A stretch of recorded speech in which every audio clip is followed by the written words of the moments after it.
મિત્રો, આજે આપણે દયારામ વિશે થોડી માહિતી મેળવશું. તેમનો જન્મ ઈસવીસન 1775માં ડભોઈમાં થયો હતો. તેમનું વતન ચાંદોદ હતું. માતા રાજકૌર અથવા મહાલક્ષ્મીબેન અને પિતા આનંદરામ ભટ્ટ. મધ્યકાલીન ગુજરાતી સાહિત્યના છેલ્લા કવિ દયારામને કવિ નાનાલાલે પ્રાચીનતાના મોતી વરસતા છેલ્લા રસ મેઘ કવિ કહ્યા છે. એ સિવાય કનૈયાલાલ મુનશીએ નિતાંત શૃંગાર કવિ કહ્યા છે. તેમના ઉપનામ છે ભક્ત કવિ, બંસીબોલનો કવિ, વૃંદાવનની ગોપી, ગરબી સમ્રાટ, રસિક શૃંગારી કવિ, રસીલો ફક્કડ કવિ. એ સિવાય તેમના વિશેની વધુ માહિતી. દયારામ સાઠોદરા નાગર બ્રાહ્મણ હતા અને તેઓ કૃષ્ણલીલા અને કૃષ્ણ પ્રેમનું નિરૂપણ કરતી ગરબીઓ માટે જાણીતા છે. દયારામે 3 વખત ભારત યાત્રા કરી અને 7 વાર શ્રીનાથ દ્વારની યાત્રા કરી.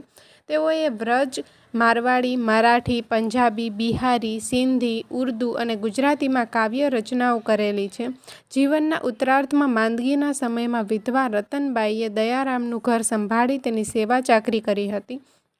કનૈયાલાલ મુનશીએ કહ્યું હતું કે દયારામ એટલે નરસિંહ મહેતાથી પ્રારંભ પામેલી મધ્યકાલીન કવિતાનું જાણે કે પૂર્ણ વિરામ છે. કવિ નાનાલાલે દયારામને ગુજરાતની ગોપી કહીને નવાજ્યા હતા. આદિ કવિ નરસિંહ મહેતા અને પ્રાચીનતામાં છેલ્લા કવિ દયારામ બંને નાગર હતા. મિત્રો, જો તમને માહિતી અર્થસભર લાગે તો મારી ચેનલને સબસ્ક્રાઈબ કરો અને તમારા અભિપ્રાય કમેન્ટ બોક્સમાં લખી જણાવો.